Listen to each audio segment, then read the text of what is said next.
দর্শক, আপনাদেরকে সবাইকে স্বাগত। বাংলা ভিশনের বিশেষ আয়োজন করোনা দেশ বিদেশ এই অনুষ্ঠানে আপনাদের সাথে আছি আমি মাহফুজুর রহমান, এবং আলোচক হিসেবে আজকে আমাদের স্টুডিওতে উপস্থিত রয়েছেন ডাক্তার আব্দুর রউফ, অধ্যাপক রেসপিরেটরি মেডিসিন, জাতীয় বক্ষব্যাধি ইনস্টিটিউট ও হাসপাতাল, এবং আছেন ডক্টর হোসেনউদ্দিন শেখর, অধ্যাপক প্রাণ রসায়ন ও অনুপ্রাণ বিজ্ঞান বিভাগ, ঢাকা বিশ্ববিদ্যালয়। স্যার, আপনাদের দুজনকেই স্বাগত। তো আমরা এই অনুষ্ঠানে করোনা বিষয়ে আলোচনা করি, দেশ এবং দেশের বাইরের বিভিন্ন বিষয় নিয়ে করোনার। তো আলোচনা শুরুর আগেই আমরা একটা রিপোর্ট দেখে আসি, দেশ এবং দেশের বাইরে আজকে করোনা পরিস্থিতিটা কেমন ছিল। কোনো নিয়ন্ত্রণ মানছে না করোনার ভয়াবহতা। স্বাস্থ্য অধিদপ্তরের সবশেষ তথ্যে 24.11% সর্বোচ্চ হার করোনার চোখ রাঙানির বার্তাই দিচ্ছে। এ নিয়ে দেশে মোট শনাক্ত হল 1,83,775 জনের। নিয়মিত বুলেটিনে স্বাস্থ্য অধিদপ্তরের অতিরিক্ত মহাপরিচালক জানান, করোনায় আরও 47 জনের মৃত্যু হয়েছে। তাদের মধ্যে 36 জন পুরুষ ও 11 জন নারী। এখন পর্যন্ত মারা যাওয়াদের মধ্যে 1,860 জন পুরুষ ও 492 জন নারী। 24 ঘন্টা যারা মৃত্যুবরণ করেছেন তাদের বয়স বিভাজনে 11 থেকে 20 বছর একজন, 21 থেকে 30 বছরের 2 জন, 31 থেকে 40 3 জন, 41 থেকে 50 4 জন, 51 থেকে 60 15 জন, 61 থেকে 70 14 জন, 71 থেকে 80 বছরের 6 জন এবং 81 থেকে 90 বছরের 2 জন। 24 ঘন্টায় সুস্থ হয়েছেন 5,580 জন এবং এ পর্যন্ত সুস্থ 93,614 জন। শনাক্ত বিবেচনায় সুস্থতার হার 50.93%। স্বাস্থ্য বিশেষজ্ঞরা বলছেন, নমুনা পরীক্ষায় আরও সচেতন হলে আক্রান্তের প্রকৃত চিত্র পাওয়া যাবে। পরীক্ষার হারের সঙ্গে যদি আমরা বিবেচনা করি তাহলে অবশ্যই যে বৃদ্ধি পেয়েছে নাম্বার, কতজন আপনার পজিটিভ হয়েছেন সেদিক থেকে দেখলে কিন্তু আমরা দেখতে পাই যে নিম্ন গতির দিকে আছে। যদি আমরা এই পরীক্ষার আরও ব্যাপ্তি বাড়াতে পারি তাহলে তখনই আমরা আসলে উপলব্ধি করতে পারবো যে আমরা সংক্রমণ বৃদ্ধির দিকে আছি না একই অবস্থায় আছি না নিম্নের দিকে যাচ্ছি। আসছে ঈদের সময় পরিস্থিতির অবনতি ঠেকাতে এখনই কার্যক্রম হাতে নেয়ার তাগিদ বিশেষজ্ঞদের। এদিকে করোনা মহামারীতে এ পর্যন্ত বিশ্বে মোট মৃতের সংখ্যা বেড়ে 5,68,000 ছাড়িয়েছে।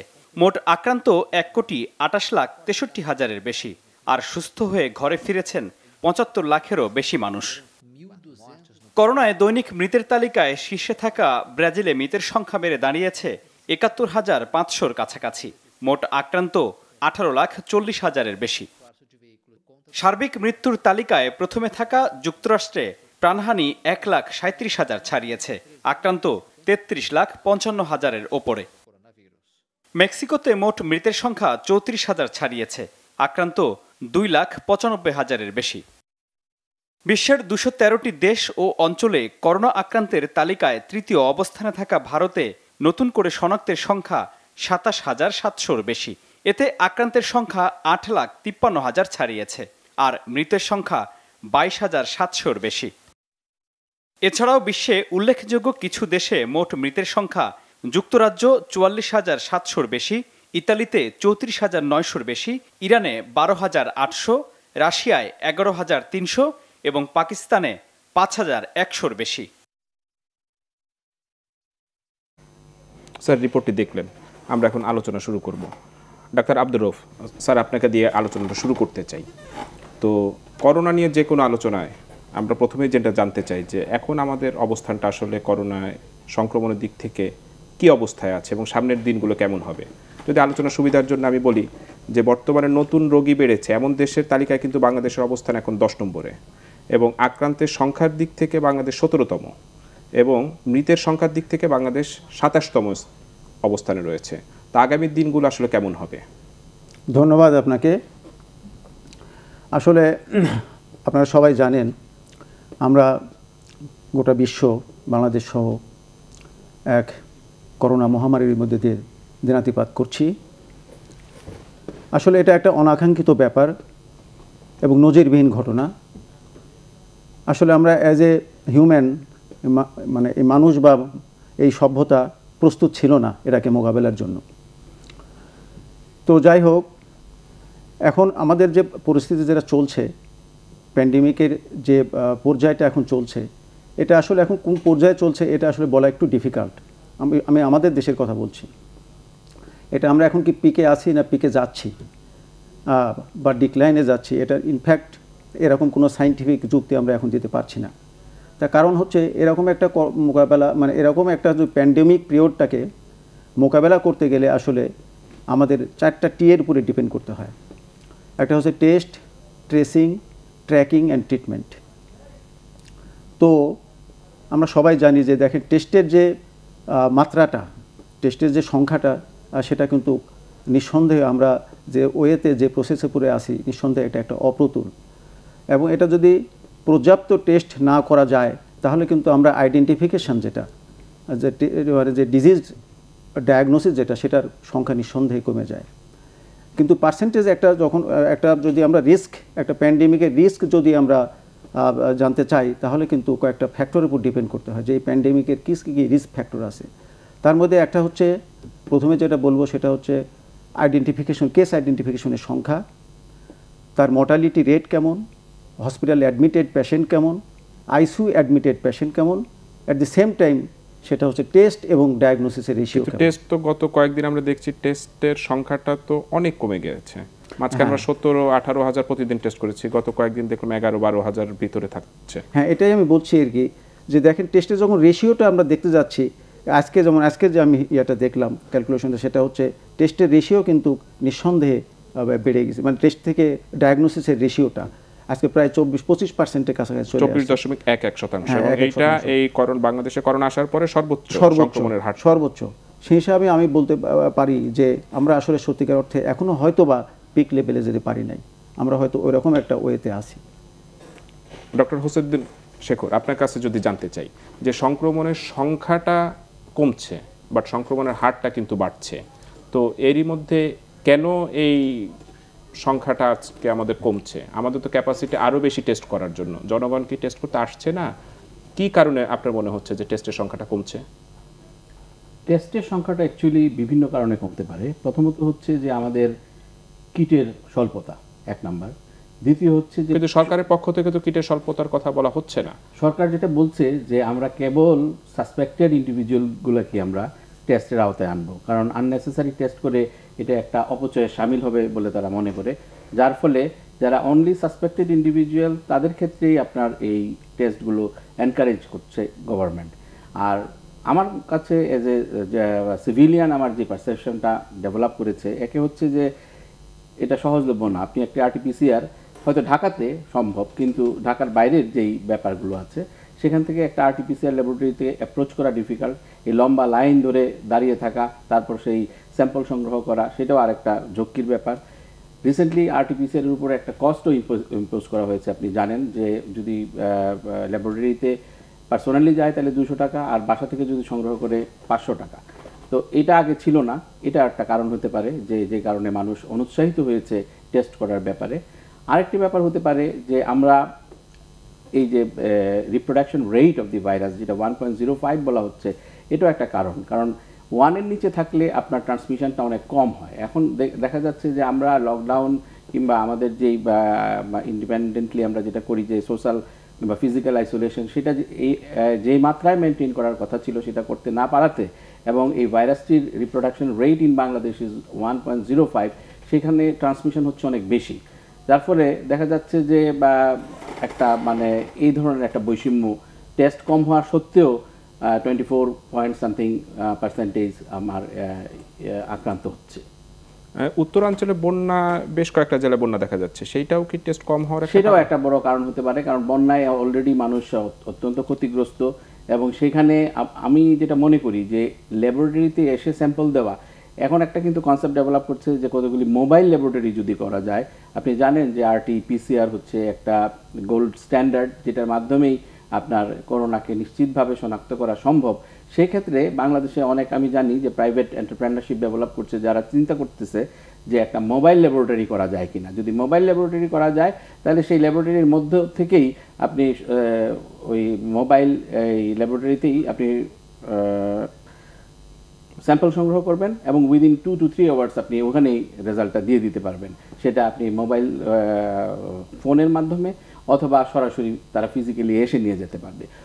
অতএব যে সমস্ত জায়গায় মানুষ বন্যা আক্রান্ত সেখানে অ্যাকচুয়ালি একটা ল্যাবরেটরিতে গিয়ে ফিজিক্যালি টেস্ট করানো এবং টাকা দিয়ে টেস্ট করানো তাদের জন্য আসলে একটু ডিফিকাল্ট হয়ে যাবে। একটা সাপ্লিমেন্ট প্রশ্ন করতে চাই, সেটা হলো যে গত কয়েকদিনে এই করোনা টেস্টের ভুয়া রেজাল্ট নিয়েও আলোচিত হচ্ছে, তো সেইটার জন্য কি জনগণের ভিতরে কোনো আস্থাহীনতা তৈরি হতে পারে টেস্ট না করানোর ব্যাপারে?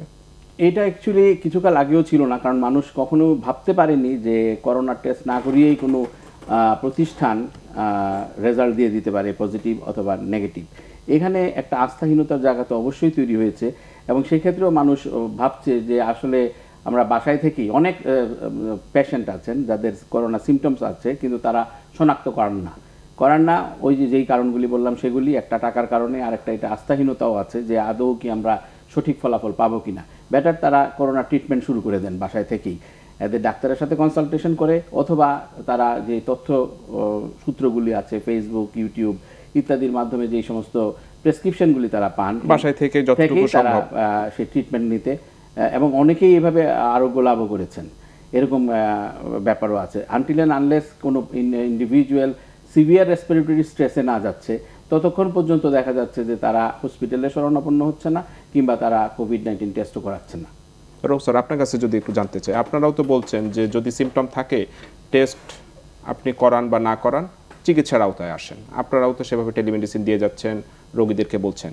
আসলে আমাদের দেশের যে চিকিৎসা ব্যবস্থাটা, তাতে সব রোগীকেই কি হসপিটালে রেখে ট্রিটমেন্ট দেওয়ার সুযোগ আছে বা সেটা সম্ভব কিনা বা আদৌ প্রয়োজন আছে কিনা, না বাসায় থেকে সবাই ট্রিটমেন্টটা নিতে পারবে? জি, আমি ওই মানে RT-PCR প্রসঙ্গ থেকে আমি এখানে আসছি। সেটা হচ্ছে দেখেন, আমি এই কথা আগেও বলেছি দু একটা মিডিয়াতে, যে আমরা কিন্তু ওই যে ডট সেন্টার যেটা আছে আমাদের দেশে, ডট সেন্টার যেটা মানে আমরা টিউবারক্লোসিসের যে ডায়াগনোসিসগুলো করতাম সেটা ছিল হচ্ছে জিন এক্সপার্ট MTB রিপ। এটা ছিল টিউবারক্লোসিসের diagnosis, at the same time তার রেজিস্ট্যান্ট কিনা, ড্রাগ রেজিস্ট্যান্ট টিউবারক্লোসিস কিনা, এই ডায়াগনোসিসটা আমরা করতাম। সেটা RT-PCR এর মাধ্যমেই করতাম। সেটাও ডট সেন্টারগুলোতে আছে। এই ডট সেন্টারগুলো বাংলাদেশে আমার যতটুকু জানা সেটা হচ্ছে 250 PCR মেশিন আছে, মানে বিভিন্ন জায়গায় আর কি, বিভিন্ন ইয়েতে অ্যাঙ্গেলে দেশের। তো এগুলোকে যদি এই মেশিন কিন্তু এটা দিয়েও কিন্তু সম্ভব, মানে আমাদের এই কোভিড-19 ডায়াগনোসিসের ক্ষেত্রে। তো এই মেশিনগুলো মানে কাজে লাগাইলে, এগুলো যদি মেশিনগুলোকে যদি ইউটিলাইজ করা যেত কোভিড ডায়াগনোসিসের ক্ষেত্রে, আমার মনে হয় করা হচ্ছে না কেন না আমি জানি না, এই ব্যাপারে বোধহয় গভর্নমেন্ট একটা স্টেপ নিচ্ছে মনে হয়, বা এই ব্যাপারে বোধহয় আলোচনায় আসছে আমি যতটুকু জানি। কন্ট্রিবিউট করতে পারি যে RT-PCR অ্যাকচুয়ালি একটা তো ইনস্ট্রুমেন্ট, কিন্তু আপনি যখন করোনা ভাইরাসের ডিটেকশনে যাবেন তখন কিন্তু আপনার you have to have a BSL level 2 laboratory. হ্যাঁ, বায়োসেফটি লেভেল যদি আপনি মেনটেন না করতে পারেন, ধরেন ডাক্তার সাহেব যেটা বললেন যে টিবির ক্ষেত্রে সেটা করা যেতে পারে নর্মাল ল্যাবরেটরিতে, কিন্তু যখন আপনি করোনার মতো একটা হাইলি প্যাথোজেনিক স্ট্রেন নিয়ে কাজ করবেন তখন কিন্তু আপনার BCL লেভেল 2টা মেনটেন করতে হবে। বায়োসেফটি লেভেল 2 যদি মেনটেন না করেন, এবং সেখানে যারা কাজ করবে তাদের বায়োসেফটি লেভেল 3 এর পোশাক পরতে হবে, এবং ওয়েস্ট ডিসপোজালের একটা বড় রকম ব্যাপার আছে যে আপনি কীভাবে ওয়েস্টগুলি ডিসপোজ করবেন, আদারওয়াইজ হবে কি ওই ল্যাবরেটরি থেকে কন্টামিনেশন হওয়া শুরু করবে। তো ওই ল্যাবরেটরি করাটাও একটা কস্টলি ব্যাপার। হয়তো বা RT-PCR আছে, ফাংশনালও আছে, কিন্তু সেই ল্যাবরেটরি নাই এবং টেকনোলজিস্ট নাই, যে এটা অপারেট করার জন্য যে দক্ষ টেকনোলজিস্ট দরকার, এটা কিন্তু অত্যন্ত আবশ্যক। এই ক্ষেত্রে অনেক বছর টেকনোলজি নিয়োগ কোনো প্রক্রিয়া হচ্ছে না। আমি আপনাকে একটা সূত্র বলি যে আমরা তো বায়োকেমিস্ট্রি এন্ড মলিকুলার বায়োলজির ছাত্র, এবং বায়োকেমিস্ট্রি মলিকুলার বায়োলজি কিন্তু এখানে মানে লিডিং রোল প্লে করে, এবং এই ক্ষেত্রে 1993 থেকে বায়োকেমিস্ট্রি এন্ড মলিকুলার বায়োলজিস্টের কোনো নিয়োগই নেই সরকারের, এবং 12টা পোস্ট খালি ছিল। সেই 12টা পোস্টেও নিরুৎসাহিত করা হয়েছে যে যেন কেউ জয়েন না করে। তো যেটা যার ফিল্ড, আপনি তো স্ট্যাক হোল্ডারকে তার স্ট্যাকটা দিতে হবে, যে যেটা জানে সেটা করতে দিতে হবে। এখন সেখানে কোনো নিয়োগ হয় নাই, এবং এগুলি আজকের এই ক্রাইসিস ডেভেলপ না করলে কিন্তু বোঝা যেত না যে আমাদের স্বাস্থ্য খাতের যে এত করুণ দশা, এটা কিন্তু খুব পরিষ্কারভাবে প্রতিভাত হয়েছে যে আমরা কোন অবস্থানে দাঁড়িয়ে আছি। মানুষ তো অনেক সময় থেকেও শেখে, আর বাঙালি তো আমরা আসলেই সব সময় বিভিন্ন যুদ্ধ জয় করে এসেছি। স্যার, আপনি চিকিৎসার ব্যাপারে বলছেন, আমি আরেকটু কন্ট্রিবিউট করতে চাই। সেটা হচ্ছে আমাদের দেশের এখন যে হেলথের ইনফ্রাস্ট্রাকচার, এটা কিন্তু মেডিকেল কলেজ আমি মনে করি প্রায় জেলা লেভেলেই আছে। হ্যাঁ, এছাড়াও কিন্তু প্রত্যেকটা জেলাতে কোভিড স্পেশালিস্ট সেন্টার আছে, এবং যে মেডিকেল কলেজ যেগুলো আছে সেগুলোতে কিন্তু একটা ওয়েল ইকুইপড ল্যাব আছে, এবং মলিকুলার ল্যাবও অনেক জায়গায় কিন্তু ওপেন হয়ে গেছে। আমার কথা যে যেটা এই সমস্ত জায়গায় এই পিসিআর মেশিনগুলো আছে, সেই সময় পিসিআর মেশিনগুলো যদি আমরা কমুলেট করে সেই সমস্ত মলিকুলার ল্যাবে নিয়ে তারপরে যদি কালেকটিভ একটা জেলা লেভেলে বা ধরেন একটা মেডিকেল কলেজ লেভেলে যদি এটা ইমপ্লিমেন্ট করা যেত, তাহলে হয়তো এটাকে আরো সেই জন্য একটা মানে প্ল্যানিং অ্যান্ড এক্সিকিউশন ওরকম একটা থাকতে হবে, একটা পরিকল্পনা থাকতে হবে। আর আরেকটা ব্যাপার হচ্ছে যেটা আপনি বললেন যে আমরা ডায়াগনোসিসের ক্ষেত্রে কিভাবে আমরা কাজ করছি। আর সত্যি কথা বলতে এখন RT-PCR এর যে ইয়েটা নেগেটিভ যে কেসগুলো, ফলস নেগেটিভ কেসগুলো, এটা কিন্তু কম না আমি দেখলাম। কারণ হচ্ছে আমরা যে পেশেন্টগুলো ডিল করছি সেটা হচ্ছে ইমেজিংয়ের পরে হিউজ পেশেন্ট আমরা ডিল করতে হচ্ছে আমাদের, সিটি স্ক্যানের পরে বা রেডিওলজির পরে, এবং ব্লাডের যে রুটিন যে টেস্টগুলো আমরা করি, বিশেষ করে ওখানে ডি-ডাইমার লেভেল, ফেরিটিন লেভেল, এবং ওখানে সি রিঅ্যাক্টিভ প্রোটিন লেভেল, এবং টোটাল নিউট্রোফিল লিম্ফোসাইটের রেশিও দেখে এবং রেডিওলজিক্যাল যে ইয়ার পরে আমরা ডিপেন্ড করে আমরা কিন্তু প্রায় 99% সেন্সিটিভিটি নিয়ে আমরা কিন্তু ডায়াগনোসিস করে ফেলছি ইয়েতে corona COVID-19. At the same time দেখা যাচ্ছে যে হয়তো পেশেন্টের এসে দেখা যাচ্ছে স্যার আপনি যেটা বললেন এটা তো আসলে না, আমার তো কোভিড নেগেটিভ রেজাল্ট আসছে, অথচ টোটাল তার সিনারিও কিন্তু সেই কোভিডের পেশেন্ট, তার হিস্ট্রি কোভিড, তার আমরা এক্সামিনেশন করছি, সেটা তার টোটাল ফাইন্ডিং যেগুলো আমি বললাম সেগুলো কিন্তু আমরা শতভাগ, শুধু তাই না আমরা এগুলোকে ম্যানেজমেন্ট দিচ্ছি, কোভিডের ম্যানেজমেন্ট, যেহেতু আমরা ম্যানেজমেন্ট দিচ্ছি, ওটা নেগেটিভ আসছে। অনেক সময় তো আসলে দুই একটা রিপোর্ট তো ভুল আসে। এইভাবে একটা আমরা এই সায়েন্সকে সায়েন্স অ্যান্ড আর্ট এইরকম একটা অ্যাপ্লাই করে কিন্তু আমরা পেশেন্টের ম্যানেজমেন্ট দিচ্ছি। তখন হয়ে যাচ্ছেন এই চিকিৎসা পদ্ধতি নিয়ে যখন কথা বলছিলেন, শেখর স্যার আপনার কাছে একটু জিজ্ঞেস করি, এখনো তো ভ্যাকসিন আবিষ্কার হয়নি, বিশ্বের বিভিন্ন দেশে ভ্যাকসিন আবিষ্কার বা টিকা আবিষ্কারের জন্য জোর প্রচেষ্টা চালানো হচ্ছে, এবং এখনও যদি সারা বিশ্বে দেখি তাহলে 160টি উদ্যোগ রয়েছে টিকা আবিষ্কারের জন্য, যদিও 2টির কথা বলা হচ্ছে যে তারা টিকা আবিষ্কারের খুব কাছাকাছি চলে এসেছে বলে দাবি করছে। আপনার কি মনে হয় খুব দ্রুত কি টিকাটা আমরা পেতে পারি? Actually depends. অ্যাকচুয়ালি টিকা আবিষ্কার যেমন ধরনের একটা লেন্দি প্রসেস, এইচআইভির ক্ষেত্রে আমরা আজকে বহু বছর হয়ে গেছে আমরা কোনো টিকা পাইনি, এবং টিকা পেলেই একটা টিকা আবিষ্কার হলো, এবং সেই আবিষ্কৃত টিকা যে আপনার প্রোটেকশন দিতে পারবে অল ওভার দ্য ওয়ার্ল্ড, এটারও কোনো কথা নেই। কারণ এটা প্রথমত হলো যে এটা সহজলভ্য কিনা, এবং কত পার্সেন্ট লোক আপনি সেই টিকাটা, কাদের টার্গেটেড পিপল, ইউজুয়ালি কিন্তু 5 to 69 ইয়ার্স ওল্ড যারা, তাদেরকে টার্গেট করে টিকাটা তৈরি করা হয়, এবং এল্ডারলি পিপলের ক্ষেত্রে কিন্তু টিকাটা কার্যকর হয় না। তো এইখানে মোর দেন 160, আমার মনে হয় 200কে মানে ইন্ডিভিজুয়াল কোম্পানি, ফ্যাক্টরি কিংবা universities are running after this vaccine project, এবং সেই ক্ষেত্রে কয়েকটা, যেমন অক্সফোর্ডের একটা এরা এগিয়ে আছে সবচেয়ে বেশি, এবং জার্মান বায়োটেক এগিয়ে আছে, মডার্না আছে, আমেরিকাতে আছে, চায়নারও আছে। ইদানিংকালে আমাদের বাংলাদেশেও বায়োটেক কথা শোনা যাচ্ছে যে তারা একটা সূচনা পর্বে আছে। তো অ্যাকচুয়ালি এর কতগুলি স্টেজেস আছে ভ্যাকসিনের। প্রথমে হচ্ছে যে এটার প্রি ক্লিনিক্যাল স্টেজের আগেও একটা স্টেজ থাকে, তারপরে প্রি ক্লিনিক্যাল স্টেজ, তারপরে ক্লিনিক্যাল স্টেজের আবার ফেজ 1, ফেজ 2, ফেজ 3তে আছে। এখন ফেজ 3 প্রায় সম্পন্ন করে এসছে, এরকম 2টা বোধহয় আছে, এবং অক্সফোর্ডের মধ্যে একটা, এবং তারা যদি আর্লিয়েস্টও করে তাহলে এই বছরের অক্টোবর কিংবা ডিসেম্বরের দিকে আশা করা যাচ্ছে যে তারা ভ্যাকসিন হয়তো ডেভেলপ করতে পারবে।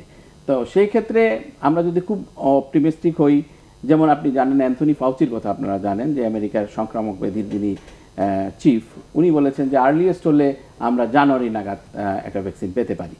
তো খুব বেশি অপটিমিস্টিক হলে আমরা 21 সালের শুরুতেই আমরা ব্যবহারযোগ্য ভ্যাকসিন পাবো, এবং কথা হচ্ছে যে সেটা বাংলাদেশের ক্ষেত্রে কত পার্সেন্ট আমরা, কিন্তু অনেক ভ্যাকসিনে তো বাজারজাত করার পরেও বাজার থেকে উঠিয়ে নেওয়ার রেওয়াজ রয়েছে। সেটা হচ্ছে যে পোস্ট মার্কেটিং যে সার্ভিলেন্স করা হয়, সেখানে যদি কোনো অ্যাডভার্স রেজাল্ট আসে সেখান থেকে সেটা উঠিয়ে নেওয়া হয়। এমনও দেখা গেছে যে ভ্যাকসিনের কাজটা হচ্ছে আপনার শরীরে অ্যান্টিবডি তৈরি করা, এবং সেই অ্যান্টিবডি কতদিন থাকবে, কতদিন আপনাকে প্রোটেকশন দিবে, সেটা একটা অত্যন্ত ইম্পর্টেন্ট ব্যাপার। আপনারাই বলেন যে ভ্যাকসিন আবিষ্কারটা অনেকটা সাপলুডু খেলার মতো। হ্যাঁ, এটা একটা সাপলুডু খেলার মতো ব্যাপার, এবং আপনি 99-এ গিয়ে আবার শুরু থেকে শুরু করতে হইতে পারে। তো এরকম আগেও দেখা গেছে। তো এই মুহূর্তে যেহেতু কিছুই নেই আমাদের কাছে, আমাদের টিকা বা ভ্যাকসিন কিংবা একটা ড্রাগ অত্যন্ত জরুরি দরকার।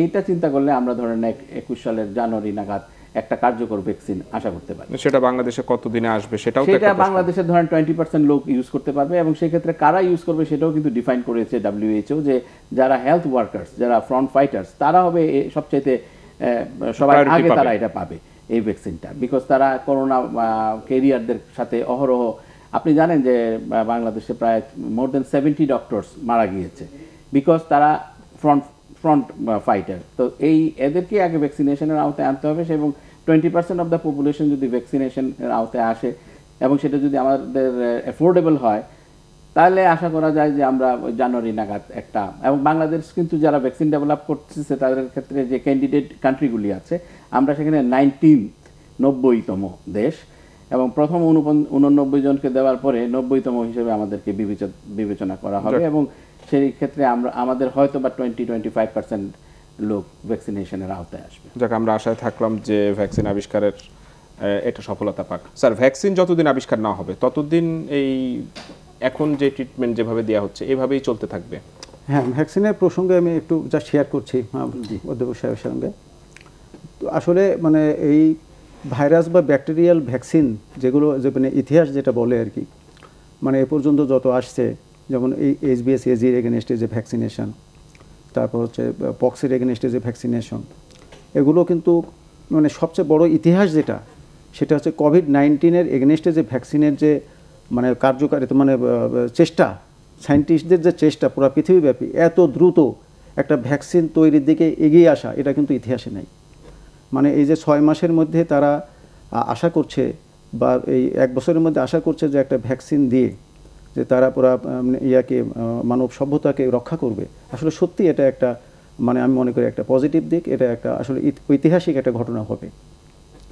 তবে একটা ভ্যাকসিন যেখানে এখন এ পর্যন্ত যারা আগে আছেন, উনি বললেন যে অক্সফোর্ড যেটা ওনারা সবচেয়ে বেশি অ্যাডভান্স আছেন, এবং ওনাদের ভ্যাকসিনের একটা সুপিরিয়রিটি আছে, সেটা হচ্ছে ওনারা বোধহয় অ্যাডিনো ভাইরাসকে শিম্পাঞ্জি থেকে ওকে বেস করে, সেই ভাইরাসকে বেস করে গ্লাইকোপ্রোটিন অ্যান্টিজেন ইন্ট্রোডিউস করে সেটাকে ভ্যাকসিনেশনে আনছে, এবং এটা কিন্তু যে আনটোয়ার্ড ইফেক্ট, যেটা আনটোয়ার্ড ইফেক্ট কিন্তু এখানে কম হওয়ার সম্ভাবনা বেশি। কারণ অ্যাডিনোভাইরাস একটা ভাইরাসটা আসলে একটা বেনাইন টাইপের ভাইরাস। আর অন্য দেশের যেগুলো আমি দেখলাম, সেটা হচ্ছে সেখানেও তারা ফ্লু ভাইরাসকে বেস করেছে। তাতে ফ্লু কিন্তু অনেকেরই আমাদের হিউম্যান বিংসের অ্যাটাক অবস্থায় থাকে, বা তাদের ইমিউনিটি থাকে, সেই হিসাবে তাদের ইন্টারাকশান হওয়ার সম্ভাবনা বেশি।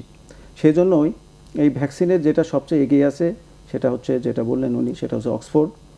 আর হচ্ছে ওটা বোধহয় যেটা করবে, ওরা বাজারজাত যেটা করবে, সেটা কিন্তু প্রথম যেটা করবে, তাদের যে কন্ডিশন আছে সেটা হচ্ছে তারা ইউরোপে প্রথম তাদের হবে, এবং তারা পাবে যেখানে যারা হেলথ ওয়ার্কার, যারা ফ্রন্টলাইনার, তারা কিন্তু প্রথম পাবে।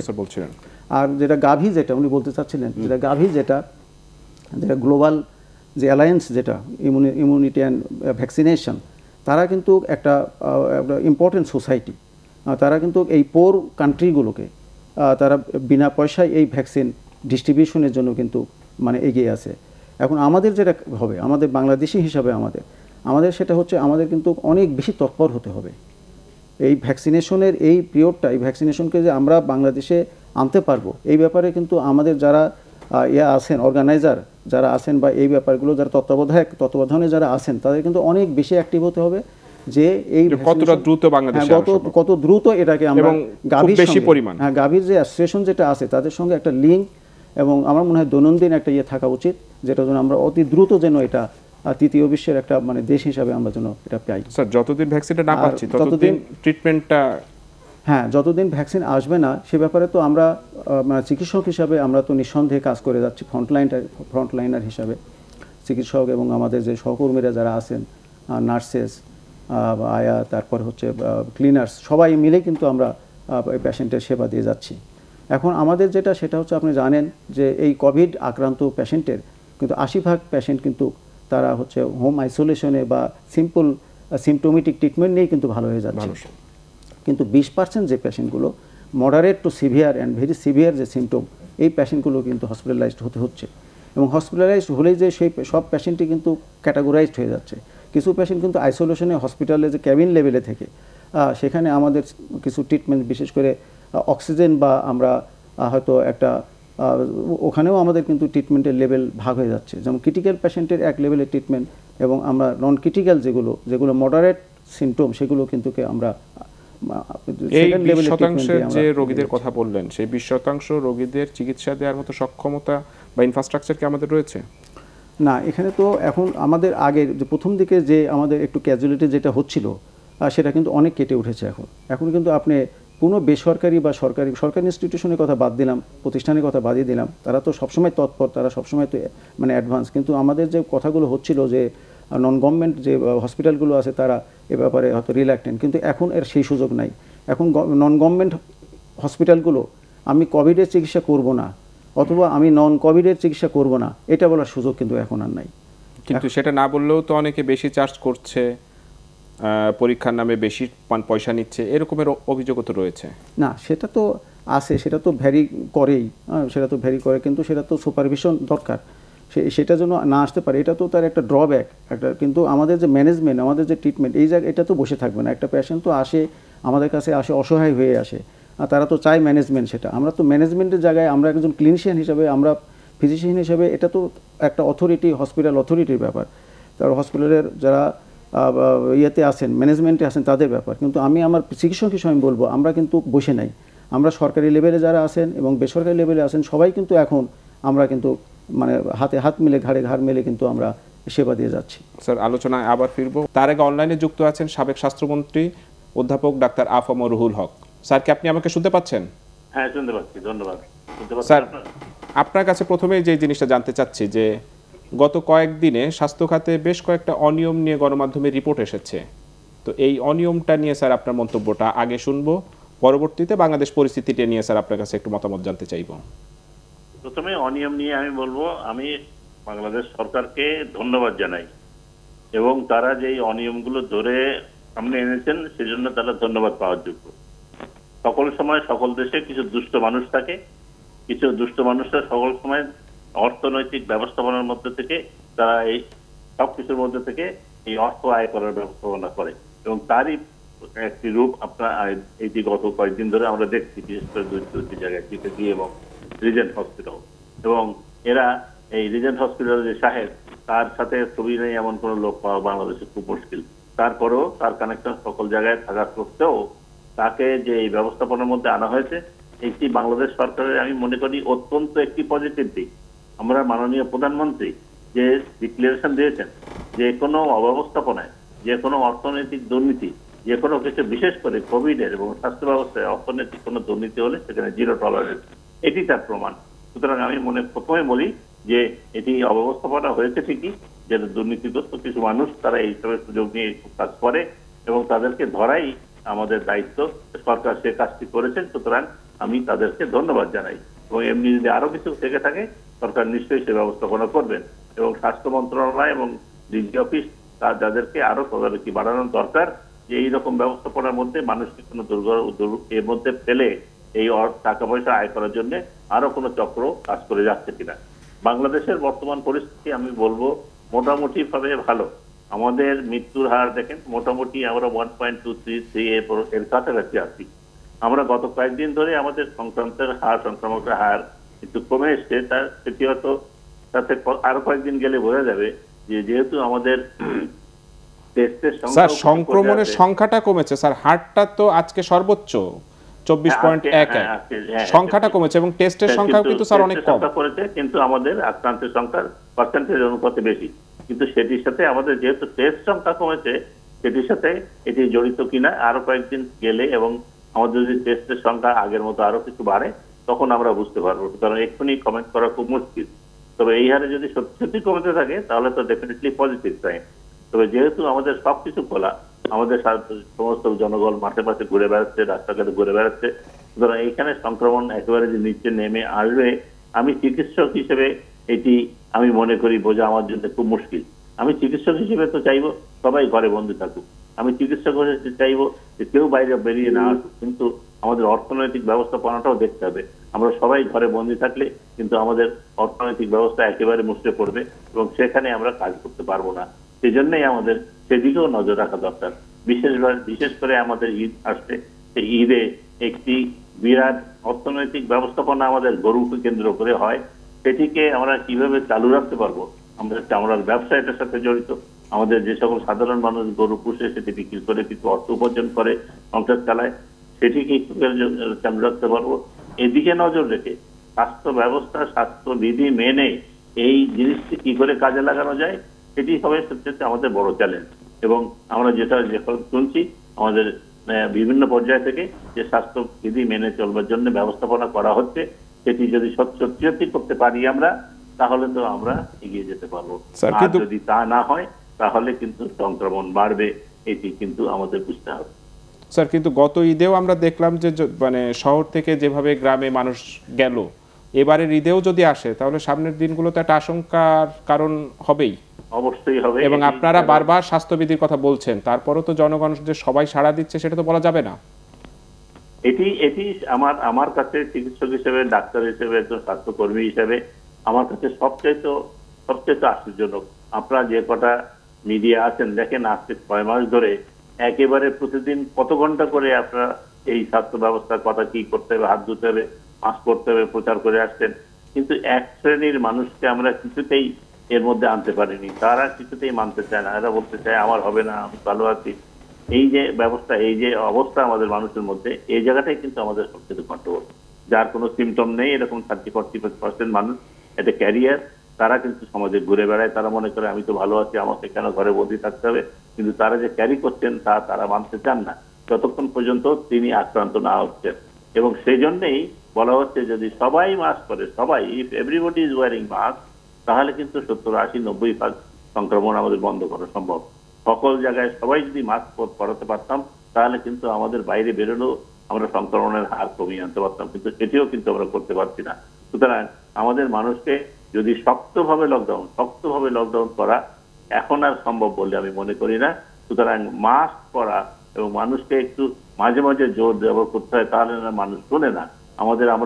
আমরা ভালো মুখে বললে কথা শুনতে চাই না। সুতরাং আমাদের ফোর্স, আমি এক্সটেন্সিভ ফোর্স বলতে খারাপ ফোর্স বলছি না, কিন্তু মানুষকে একটু শক্তভাবে বলে এটাকে কি করে পালন করা যায়, এর মধ্যে আনা যায়, নিয়মের মধ্যে আনা যায়, সেটি চেষ্টা করা বিশেষ প্রয়োজন বলে আমি মনে করি। স্যার, আরেকটা জিনিস আপনার কাছে জানতে চাই। আপনি বলছিলেন যে সরকারের পক্ষ থেকে যে কোনো অনিয়ম, অব্যবস্থাপনার বিরুদ্ধে শক্ত পদক্ষেপ নেওয়া হচ্ছে, এবং আমরা গত 2-3 দিন দেখছি যে রিজেন্ট হাসপাতাল, জেকেজির বিরুদ্ধে কিন্তু সরকার শক্ত অবস্থান নিয়েছে। এরকমের আরও যদি কোনো প্রতিষ্ঠান থেকে থাকে বা বেশ কিছু হাসপাতালের বিরুদ্ধেও অনিয়মের কিছু অভিযোগ আমরা পেয়েছি, সার্বিকভাবে স্যার এই আরও শক্ত ভূমিকা আগামীতেও আমরা দেখতে পারবো কিনা? দেখুন, এই স্বাস্থ্য মানে রোগীদের চিকিৎসা ব্যবস্থাপনায় তিনি যেই হোক, যত বড় লোকই হোক, যত বড় ডাক্তার হোক, যত বড় হাসপাতাল হোক, কেউ যদি দুর্নীতি করে তাহলে তাকে সবচেয়ে বড় শাস্তির আন্ডারে আনা উচিত। এইখানে কোনো ক্ষমা নেই, ক্ষমা করা উচিত না। এবং স্বামীর স্বাস্থ্য মন্ত্রণালয়, বিশেষ করে যে ডিজিএফের কাজ, মন্ত্রণালয়ের কিছু কাজ, তাদের তদারকি যত শক্ত করতে পারে ততই শক্ত করা উচিত। এবং এর সাথে আমাদের ল এনফোর্সিং এজেন্সি, তারা যে র্যাব, পুলিশ, এনএসআই, ডিজিএফআই যারা আছেন, তারাও যদি এর মধ্যে এসে স্বাস্থ্য মন্ত্রণালয়কে সহায়তা করে, তাহলে আমি তাদেরকে আহ্বান জানাবো। কারণ স্বাস্থ্য মন্ত্রণালয় সব খুঁজে বের করতে পারবে বলে আমি মনে করি না। সুতরাং আমাদের তাদের সহায়তা লাগবে। দয়া করে আমাদের সরকারকে সহায়তা করুন, মাননীয় প্রধানমন্ত্রীকে সহায়তা করুন। তিনি সারাদিন রাত পরিশ্রম করছেন এটি নিয়ে। সুতরাং তাকে যদি আমরা সহায়তা করতে পারি, তাহলে আমরা নিশ্চয়ই এগিয়ে যেতে পারবো। তিনি এই কাজ করার জন্য এগিয়ে আছেন। স্যার, বেশ কিছু বেসরকারি হাসপাতালের বিরুদ্ধেও কিন্তু অভিযোগ রয়েছে, বিশেষ করে রোগীর কাছ থেকে বেশি চার্জ নির্ধারণ করা, অক্সিজেনের নামে 70,000-80,000 টাকা বিল করা। তো এই ব্যাপারে কিন্তু স্যার খুব শক্ত পদক্ষেপ কি আমরা প্রাইভেট সেক্টরে নিয়ন্ত্রণ আনাটা একেবারে আমাদের হাসপাতাল সরকার মিস করেছে। এই প্রাইভেট সেক্টরকে নিয়ন্ত্রণে আনতে পারেনি। তবে এটিও আমাদের মনে রাখা দরকার, প্রাইভেট সেক্টর কিন্তু কস্টলি। প্রাইভেট সেক্টরে সকলকে পয়সা দিতে হয়, বিদ্যুৎ বিল দিতে হয়, সরকারের অনেক মেনটেন্যান্স করতে হয়। সুতরাং প্রাইভেট সেক্টর কিন্তু স্বাস্থ্য ব্যবস্থাটা বেশ কস্টলি, তাদের কিন্তু অনেকটা খরচ আছে। তাই বলে একেবারে ভূধরে বিল হওয়ার কোনো কারণ নেই। সেখানেও আমাদের নিয়ন্ত্রণ থাকা দরকার এবং সরকার সেটা বলতে পারে যে আপনার হাসপাতাল এই সেন্টার, আপনার এখানে এত লোক আছে, আপনি এই টেস্টের জন্য এইরকম নিতে পারেন বা এই চিকিৎসার জন্য এই টাকা নিতে পারেন। সুতরাং সরকার একটি নিয়ন্ত্রণ করতে পারে। এইখানে আমাদের সরকার আনফরচুনেটলি নিয়ন্ত্রণ করতে পারেনি। এটা আমাদের নিয়ন্ত্রণের মধ্যে আনতে পারলে সবচেয়ে ভালো হয়, যে প্রাইভেট সেক্টরের স্বাস্থ্য ব্যবস্থাটা যদি আমরা একটু নিয়ন্ত্রিত করতে পারতাম কোভিডের জন্য, তাহলে কিন্তু সবচেয়ে ভালো। তারপরে স্যার সার্বিক ব্যবস্থাপনা নিয়ে তো আইন শৃঙ্খলা বাহিনী বেশ কয়েকদিন যাবৎ খুবই তৎপর এবং বেশ ভালো প্রশংসনীয় কিছু কাজ করেছে। অবশ্যই অবশ্যই তারা সকল প্রশংসার দাবিদার, এবং সেই জন্য আমি তাদেরকে বলছি যে স্বাস্থ্য ব্যবস্থা বা ডিজি অফিসের কিন্তু এই নিয়ন্ত্রণ ব্যবস্থা নেই, তারা কিন্তু খুঁজে বের করতে পারবে না। এখানে কিন্তু আমাদের পুলিশ, র্যাব, যেটাকে বললাম ডিজিএফআই, এনএসআই, ইন্টেলিজেন্সের যত লোক আছে তাদের কিন্তু এগিয়ে আসতে হবে, এবং তারাই একটু খুঁজে সাহায্য করতে হবে স্বাস্থ্য মন্ত্রণালয়কে, মাননীয় প্রধানমন্ত্রীকে, যাতে করে এগুলোকে আমরা কন্ট্রোল করতে পারি, এবং এটাকে শক্ত হাতে দমন করে শক্ত পানিশমেন্ট দিতে হবে, যেন আগামীতে কেউ এটি করার সাহস না পায়। স্যার আপনাকে অনেক ধন্যবাদ আমাদের সাথে যুক্ত হওয়ার জন্য। ধন্যবাদ আমাকে যুক্ত করার জন্য। সবাই সুস্থ থাকুন এই কামনা করি। স্যার আপনারা আলোচনা শুনছিলেন। যদিও বেশ কয়েকদিন যাবৎ আমরা আইন শৃঙ্খলা বাহিনীর বেশ কয়েকটি প্রশংসনীয় উদ্যোগ দেখেছি রিজেন্ট হাসপাতালের বিরুদ্ধে বা জেকেজি এইটার বিরুদ্ধে, তো এই জিনিসটা তো আসলে চলমানই রাখা উচিত আগামী দিনগুলোর জন্য। স্যার আফামর রুহুল হক স্যার যেটা বলছিলেন যে সামনে ঈদ, কোরবানির হাট এবং গ্রামে বাড়ি যাওয়া নিয়ে একটা পরিস্থিতি তৈরি হতে পারে, স্যার আপনার কি সাজেশন থাকবে? হ্যাঁ স্যার ঠিকই বলেছেন। স্যার যেটা বলছেন যে এই যে একটা করাপশন যেটা চলছে, আসলে এটার একটা ড্রাস্টিক অ্যাকশন হওয়া উচিত। দেখেন এখন এইরকম একটা বেশ কিছু পদক্ষেপ কিন্তু আমরা দেখেছি, এরকম একটা প্যান্ডেমিক পিরিয়ডে যেখানে চিকিৎসকেরা জীবনের ঝুঁকি নিয়ে তারা মানুষের পাশে এসে দাঁড়িয়েছে, তারা চিকিৎসা ব্যবস্থা চালিয়ে যাচ্ছে। শুধু চিকিৎসকই না, এর সঙ্গে দেখেন অনেক পেশায় জড়িত, আপনার বিশেষ করে সাংবাদিক ভাইরা, তারাও তো ফ্রন্টলাইনে চলে এসছে। এছাড়াও আইন শৃঙ্খলা রক্ষাকারী বাহিনী সহ সবাই কিন্তু সমাজের প্রায় সর্বস্তরের মানুষই কিন্তু, দেন ব্যবসায়ীরাও কিন্তু কম না। ওরা দেখেন আজকে সমস্ত শপিং মল বন্ধ, তারপরে হচ্ছে আজকে দেখলাম হোটেল শপিং মল কিন্তু খোলা আছে সীমিত আকারে, কিন্তু তারা তো ব্যবসায়ী, তো ব্যবসার দিক থেকে তো তারা কিছুটা loser. At the same time দেখেন আজকেও শুনলাম কক্সবাজারের সমস্ত হোটেল তারা ঈদ পর্যন্ত তারা ক্লোজ করে দিবে। তো আমি বলছি যে সমাজের কিন্তু প্রায় প্রতিটি স্তরের মানুষই কিছু না কিছু স্যাক্রিফাইস করছে এই প্যান্ডেমিক পিরিয়ডে, এটাকে মোকাবেলা করার জন্য, এটাকে নিয়ন্ত্রণ করার জন্য। এরকম একটা পিরিয়ডে যদি এরকম কিছু মানুষ যদি তারা তাদের করাপশন, তাদের যে অনৈতিক কার্যকলাপ, তারা যদি এরকম যদি বিশ্বাসঘাতকের মতো যদি জাতির সঙ্গে করে থাকে, সেই সংখ্যাটা তো স্যার একেবারে খুবই কম, যেটাই হোক তাদের একজন দুইজন, সেটার জন্য তো তাদের আমি মনে করি তাদের অবশ্যই আইনে আওতায় আনা উচিত এবং তাদের ড্রাস্টিক অ্যাকশন এবং সর্বোচ্চ শাস্তি হওয়া উচিত আমি মনে করি। আর যে সামনে যে কোরবানি ঈদে আমার মনে হয় এখন আমাদের বিশেষ করে আমাদের যে স্বাস্থ্য যে ডিপার্টমেন্ট আছে, ডিজি মানে হেলথের স্বাস্থ্য মন্ত্রণালয়, তাদের অনেক তৎপর হতে হবে যেন সামনের যে আমরা কিভাবে কি ম্যানেজমেন্টের মধ্যে দিয়ে আমরা সামনের ঈদ আমরা উদযাপন করব, এবং যে ম্যানেজমেন্টে হয়তো আমরা উদযাপনও করবো একই সঙ্গে আমি মনে করি যে এই যে সংক্রমণের যে ইয়েটা আছে এটা দেখে আমরা সাংঘাতিকভাবে লক্ষ্য রাখবো। দুইটা সিটি কর্পোরেশনের পক্ষ থেকে কিন্তু কোরবানির পশুর হাটের সংখ্যা অনেকটাই কমিয়ে দেওয়া হয়েছে, এবং সরকারের পক্ষ থেকে বা বিভিন্ন মাধ্যম থেকে বলা হচ্ছে যে অনলাইনে আপনারা গরু কেনেন, গরুর হাটে যত কম যাওয়া যায়। হ্যাঁ, এটা তো একটা নতুন থিঙ্কিং। দেখেন এই অনলাইনে কিন্তু এটা গত বছর বা তার আগের বছরও, বিশেষ করে গত বছরে যে আমরা ঈদুল আজহা উদযাপন করেছি, সেখানে কিন্তু বিপুল পরিমাণ পশু কিন্তু আমরা অনলাইনে কিন্তু ক্রয় করেছে মানুষ। সেটাকে যদি আমরা আরও অর্গানাইজ করে, আরও যদি আমরা ওয়েল ইনফর্মলি এটা যদি করতে পারি, মানুষের মধ্যে যদি এটাকে মানে বাড়াইতে পারি, তাহলে কিন্তু আমার মনে হয় এই মানুষের যে একেবারে হাটে যাওয়া এবং বডিলি সেখানে প্রেজেন্স থেকে এই জনসমাগম তৈরি করে এগুলো যে ক্রয় বিক্রয়, এগুলো আমরা কিছুটা হলেও নিয়ন্ত্রণ করতে পারবো। আপনি পশুর হাটটা কন্ট্রোল করলেন, গ্রামে যাওয়াটা মানে শেখর স্যার যদি আপনার কাছে শুনতে চাই যে আমরা ঢাকা শহরের পশুর হাটটা কমিয়ে দিলাম, মানুষজন হয়তো খুব বেশি কারণে, কিন্তু গ্রামে যদি যায় সেই সংক্রমণটা তো আবার ছড়িয়ে পড়ার একটা সংখ্যা থাকেই। গ্রামে অ্যাকচুয়ালি আপনার সংক্রমণ এমনিই কন্ট্রোল করা খুব কঠিন, এই কারণে যে গ্রামে আপনি সোশ্যাল ডিস্টেন্সিং মেনটেন করা মুশকিল। গ্রামে একটা বাড়ি বলতে কিন্তু কেবল তার, আমরা এখানে যেমন ফ্ল্যাট একটা কনসেপশন, একটা ফ্ল্যাটে আবদ্ধ কিংবা একটা 1 ইউনিট বিল্ডিংয়ে আবদ্ধ, গ্রামে কিন্তু বাড়ি বলতে তার মসজিদ, তার পুকুর, তার পাড়া, পুরোটাই তার বাড়ি। তো সেখানে কিন্তু আপনি পুলিশ দিয়ে কিংবা কোনো স্বাস্থ্য অধিদপ্তরের কোনো এজেন্সি দিয়ে আপনি কিন্তু সেটাকে কন্ট্রোল করতে পারবেন না। এটা গ্রামে অলরেডি চলে আসছে। তবে এটা ঠিক যে আমাদের এখানে একটা হার্ড ইমিউনিটি, আমার মনে হয়, আমি ব্যক্তিগতভাবে মনে করি যে একটা হার্ড ইমিউনিটি আমরা অলরেডি অ্যাটেইন করেছি, আর না হলে আমাদের মৃত্যু হার অনেক বেশি থাকতো। যেভাবে 1.05-এ যে ট্রান্সমিশন রেট, তাতে কিন্তু আপনার অনেক লোকই সংক্রমিত হয়ে গেছে ইতিমধ্যে এবং তারা ভালো হয়ে গেছে। এবং সেই কারণে আমরা যেহেতু টেস্ট করতে পারছি না, আমাদের টেস্ট যেমন আপনি যদি করতে পারতেন, এপিডেমিওলজিক্যাল স্টাডির জন্য যদি র্যাপিড অ্যান্টিবডি টেস্ট করতে পারতেন, তাহলে কিন্তু আপনি জানতে পারতেন যে কত সংখ্যক লোক অলরেডি ভালো হয়ে গিয়েছে, তাহলে একটা পরিসংখ্যান থাকতো। তো গ্রামে অ্যাকচুয়ালি আপনি যেটা বললেন যে গ্রামে তো সংক্রামিত হবে, এটা করা যাবে না। হার্টে যেটা আমরা করতেছি, এটা অবশ্যই এই মেজারগুলি নেওয়া উচিত যেন হার্ট থেকে সংক্রামিত না হয়। আপনি জানেন যে এটা একটা জুনোটিক ভাইরাস, প্রাণীর মধ্যেও হয়। ইতিমধ্যে চিংড়ি মাছের মধ্যে কিন্তু এর অস্তিত্ব পাওয়া গেছে এবং চিংড়ির রপ্তানি বন্ধ করে দেওয়া হচ্ছে। এবং অন্যান্য মাছ যেগুলি আমরা কালচার করি, যেখানে আমাদের পিসিকালচারে, সেখানেও কিন্তু এটা দেখার বিষয় যে মাছ দিয়ে এইটা ছড়াচ্ছে কিনা। কেবল একটা দিকে যে হার্ট হবে একদিকে চিন্তা করার আমি কোনো কারণ দেখি না। তবে অবশ্যই এটা একটা মেজার যে আমরা একটা পাবলিক প্লেসে গ্যাদারিং যত কম হয় এবং মানুষকে উৎসাহিত করা, অনলাইনে এই স্লটার হাউসগুলোতে নিয়ে জবাই করে ওখানেই ব্যবস্থা করা, এটা যদি করা যেত। এবং আমার মনে হয় যে এইটা প্যান্ডেমিক ক্রাইসিস থেকে আমরা অনেক কিছু শিখতে পারবো এবং সেই অনুযায়ী যদি আমরা ব্যবস্থা নিতে পারি, তাহলে আশা করা যায় যে সেপ্টেম্বর নাগাদ আমরা একটা অবস্থানে পৌঁছে যাব। স্যার, আপনি তো ঢাকা ইউনিভার্সিটির শিক্ষক, শিক্ষা নিয়ে যদি শেষ প্রশ্নটা করি, দীর্ঘদিন তো একটা গ্যাপ রয়েছে, শিক্ষার্থীদের ক্লাস হচ্ছে না, তো আপনারা ঢাকা বিশ্ববিদ্যালয়ের পক্ষ থেকে স্যার কি ব্যবস্থা নিচ্ছেন, একেবারে ছোট্ট করে যদি বলেন। ঢাকা বিশ্ববিদ্যালয় থেকে আমরা অনলাইন টিচিংয়ের একটা ব্যবস্থা করেছি। যেমন আজকে আমি ব্যক্তিগতভাবে ক্লাস নিয়েছি ঢাকা বিশ্ববিদ্যালয়ে এবং আমার আউট অফ 50 স্টুডেন্ট 50 প্রেজেন্ট ছিল।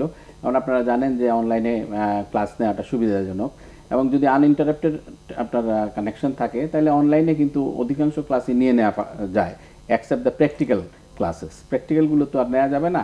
তবে ঢাকা বিশ্ববিদ্যালয়ের 90+ বিভাগের মধ্যে আমার মনে হয় মোর দেন 30 ডিপার্টমেন্টস আমরা অনলাইনে শুরু করেছি এবং ভবিষ্যতে হয়তো একটা ট্রেনিংয়ের ব্যবস্থাও করা হয়েছে, যারা অনলাইন টিচিং কীভাবে দেওয়া যায় এবং স্টুডেন্টদেরকেও এটা সম্পর্কে অ্যাওয়্যার করা হচ্ছে কীভাবে তারা নিতে পারে। অনলাইনের ব্যাপারে কিন্তু কেবল ঢাকায় না, ঢাকার স্কুলগুলি কলেজগুলিতেও কিন্তু আপনার অনলাইনে টিচিং, স্কুলগুলোতেও শুরু হয়েছে অনলাইন টিচিং এর। তো যদিও সেই সংখ্যাটা তো খুব বেশি না, কারণ গ্রামের স্কুলগুলোতে তো অনলাইন ক্লাস নেওয়ার কোনো সুযোগ নেই। তবে বিশ্ববিদ্যালয়গুলোতে তো জানেন যে একসময় একাডেমিক জট ছিল, অনেক বছরের পর বছর লস হতো, এটা কিন্তু আমরা কভার করে এসেছিলাম।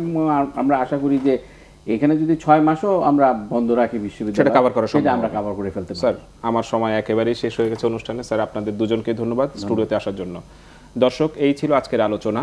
তো আপনাদেরকে একটা কথাই বলতে চাই, আপনার সুরক্ষা কিন্তু আপনার হাতেই। যদি আপনি করোনা থেকে মুক্তি পান, যদি আপনি স্বাস্থ্যবিধি মেনে চলেন, তাহলে আপনিও করোনামুক্ত থাকবেন, আপনার পরিবার করোনামুক্ত থাকবে, করোনামুক্ত থাকবে আপনার সমাজ, এবং এই সমাজ থেকেই গোটা দেশই কিন্তু করোনামুক্ত হবে ইনশাল্লাহ। সেই প্রত্যাশা করি এবং অবশ্যই সবাইকে স্বাস্থ্যবিধি মেনে চলতে হবে। সে আহ্বান জানিয়ে আজকের মতো এখানেই শেষ করছি।